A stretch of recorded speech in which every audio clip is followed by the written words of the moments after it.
मोनसे सोमोनांथाव जाथाय। नोंथांमोना खोनाब्ला गिखांनाय मोनगोन। बे नुनाय सावगारिया सावथुननि नङा।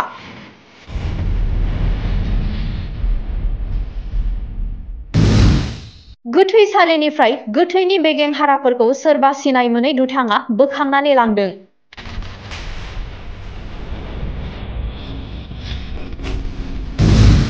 बेबायदि जाथायखौ नोंथांमोना सावथुनावसो नुनो मोनदोंमोन।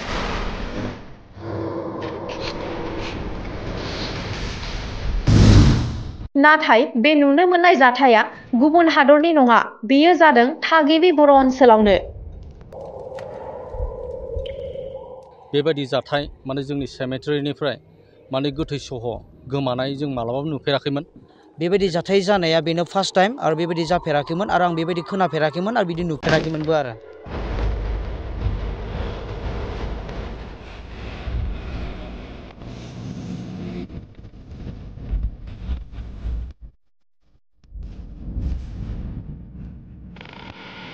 उदालगुरि जिल्लानि सिङाव थानाय आंग्राजुलि गामिनि गोथैसालिनिफ्राय साथाम गोथैनि बेगें हाराफोरखौ सिनाय मोनै दुथाङा बोखांना लांनायनि सायाव रायजो राजा आरो नखरनि सुबुंफोरा खौरां बिजोङाव दुखु फोरमायदों।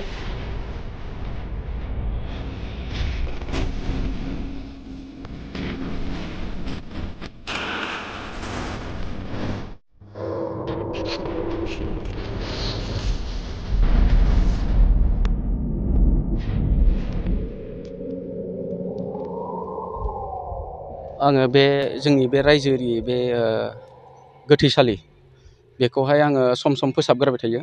बेनिफ्रायनो दिनै आं बेखौ एवफैदोंमोन हाग्राखौ। आरो एवफैनायाव नुनो मोनबाय जे मोनथाम गोथै सहखौ जावखांनानै लांदों आरो। खानाय दङ सायाव, बेगें दङ आरो खर'खौ लांदों, बेगेंखौ लांदों, खिन्थु किसुमान बुस्थु खानायफोरखौ लाङाखै आरो। बेनिफ्रायनो आं फुङाव बेखौ नुनानै आङो रायजोनि मानसिफोरखौ लिंबाय आरो खबर होथिंबाय।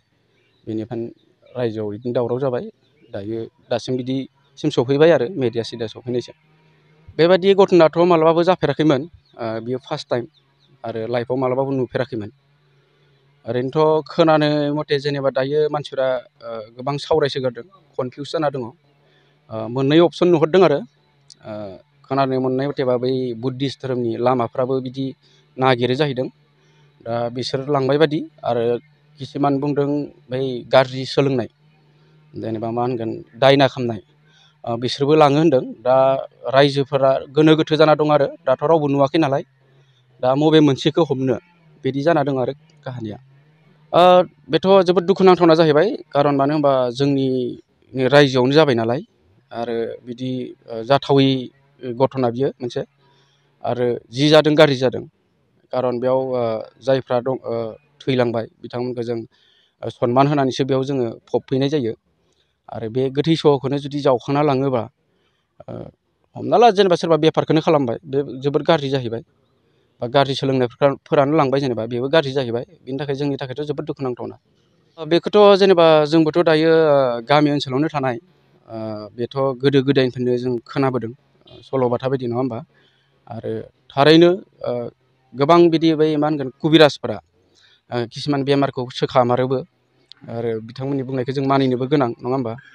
दा जानोबो हानाय बिदिबो गाज्रि मावग्राफ्राबो लांदोंबो जानो हागौ। बिनि बेलायाव आङो जोबोद दुखु मोनदों। आङो बे आंग्राजुलि बापटिस्ट चार्चनिनो आङो पास्टर। जोंहा बे जोंनि मण्डलिया स्थापन जादोंमोन 1968आव। ओमफ्राय फैयै फैयै 2025 दिनैसिम जोंहा माने 57 इयार्स जाबाय।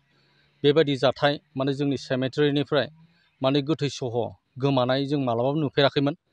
आरो दिनै जोङो बेबायदि शक नुनानै आसरित, माने जोंनिनो मेम्बार जायफोरखौ जोङो मान होनानै माने जोङो बेखौ खबराव दोनफैबाय। आरो जोङो बोसोरे गुड फ्राइडेनि सिगां सिगां जोङो फोसाबो। दा जोंहा सफैबायानो नै फोसाबनो गोनां। दा नै दिनै जोङो फुंनि समाव अकस्मात जों नुबायदि जोंनि माने सेमेट्रिनिफ्रायनो जोंनि माने मेम्बार साथाम बिथांमोननि माने खबरा हालावल'सो जाना दङ। ओंखायनो आङो बेखौसो बुंनो सानदों, मालाबाबो जाफेरि आरो आङो जोबोद दुखु मोनदों बे जाथायखौ नुनानै। आंनिखौसो आङो हास्थायदों, माने जोङो जायफ्रा बे खामानिखौ मावबाय, अनागारि खामानिखौ, जोङो बिसोरखौ जों नागारनाय जानाय नङा। जोङो दा सरकारनिफ्राय जोङो किसुमान जोङो मा होनो हेफाजाब जों लागोन जोङो थानायावबो जों थांदों जों आइसि सारखौ लोगो मोनथ'वाखै खिन्थु दिनै बेलासे नङाब्ला दा मोनानो जोङो मा होनो जोङो बिथांखौ लोगो हमनानै जोङो एजार होनाय जागोन ओंखायनो आं आरो जेसेबां हायो जोङो मा होनो किसुमान जायफ्रा आयेनाव हेफाजाब होनो हाग्रा बिथांमोनखौ जों लोगोआव लानानै जोङो माने जायफ्रा बेबायदि खामानिखौ मावबाय अनागारि हाबाखौ जोङो बिथांमोनखौ जों साजा होनो थाखाय जोङो थियारि जाना दङ। बे जायफ्रा गोमादों जोंहा माने सुनार नार्जारि होनना बुङो बिथाङा 2020 बेनिफ्राय तानिजा राबानिया 2022 ओमफ्राय हाबासिनिया माने 2023 आरो बिसोर लोगोसेनो दङमोन बे लोगोसे थानायखौनो माने सोर जावखाना लांखो मिथिया आरो बेबायदि बेथ' नै दा नुदों जोङो नायदों आरो जोंनि मानसिफ्राबो फैनानै माने भिडिअ खालामदों हगारदों मानो होननानै बुङोबा खानायबो थालांदों ओमफ्राय हाराबो माने बाहेरायाव ओंखारना दङ आरो ओरैबायदि आवसारि जाबाय माने जोङो एफा मोजां जों फबना दोननाया सन्देहखौथ' दा मा होनबावगोन माने मानसिनि खामानि बेथ' जुनारनि नङा मानसिसो बियो माने जुनाराथ' जेनेबा खुरोब्ला फारसेथिंल'सो थायो खिन्थु ओरैबायदि मानसिनिया जाबाय जावखांनानै साइड दोनो दा बिदि जावनानैबो ओरै दोनदों हाखौ ओमफ्राय आरो ओरैथिं दोनदों आरो दा जुनारनिब्ला मा खुरनाय जागौमोन ओमफ्राय फिसा जागौमोन दन्दर ओमफ्राय जिथिं माने आथिंजों जोगार हरो बे आलादा जायो आरो जुनारनिया खिन्थु बे मानसिनि हाबासो आरो बेखौ जोंहा नैबे फंबाय उइलियाम बसुमतारी बिथाङानो नुफैदों। आं बेखौ खोनानानै एबा मान आं बेखौ मेगनजों नुनानै आं गोबां दुखु फोरमायदों मानो होननानै बुङोब्ला जे आंनि बाबाया 2020नि जि एप्रिल मासनि 24आव गोमादोंमोन खिन्थु दायो नैबे फैयै नैबे दा नैबे 5 बोसोर जानोसै खिन्थु नैबे बाबानि जे मा होनो गोथै सह दायो बेखौ सोरबा जावखाना लांबाय माने बेयो दायो मान गैलिया मांखराव दायो आं बेखौनो दुखु फोरमायदों मानो होनबा आं माने जे बाबा माने बे बाबानि गोथै सहखौ जे नुयैखाय एबा माने बेखौ जावखाना लांनायखाय माने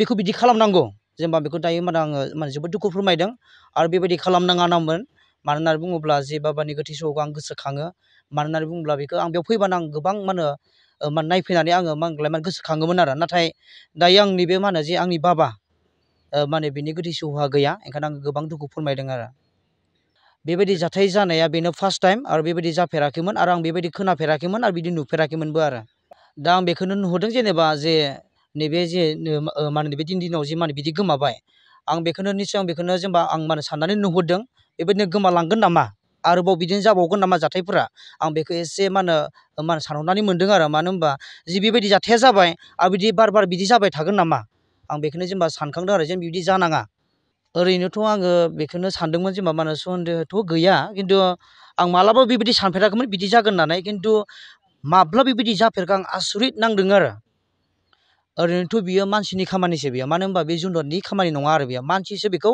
जावखाना लांदों आरो ओरैनोथ' जोंनि न'खरनिफ्राय मा होनो पुलिसनिफ्राय जेबो खबर हैनाय जायाखै खिन्थु जोङो मण्डलि हिसाबै जोङो मा होनलाय जों खबर हैनाय जाबाय आरो पुलिसनिसिम।